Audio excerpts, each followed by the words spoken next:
आ जाएगा।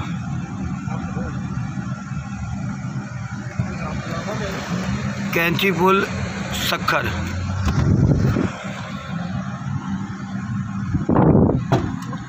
यहाँ से 2 कदम आगे दरगाह हज़रत सदरुद्दीन बादशाह। सदरुद्दीन बादशाह दरगाह है। सदरुद्दीन लैंसडाउन ब्रिज, कैंची पुल। ये बारे मुख्तलिफ हकायात ने ना, ये बारे कहते हैं कि जिस वेले बनाया तो बनाने वाले दे हाथ कट दिते सन। ये बारे कहते हैं ला भी अफसर तेरी भी मैं कैंची पुल दे नाल तस्वीर बनाती। मास्क तेरा लता है ही नाल अयूब पुल है, ओ वाला परला ओ अयूब पुल है जो लाइन यार्ड लगे ने।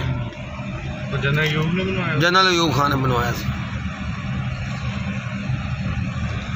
बहुत खूबसूरत है। ये कितने वेल्डिंग का एक टांका भी नहीं, सारिया रिपटा ही लगी हुई ने। ऊपर दोबारा हूँ किस तरह से बुर्ज पास तो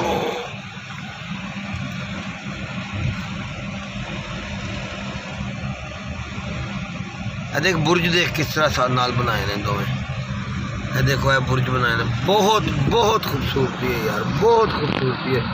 शाहकार है बनाने वाले का।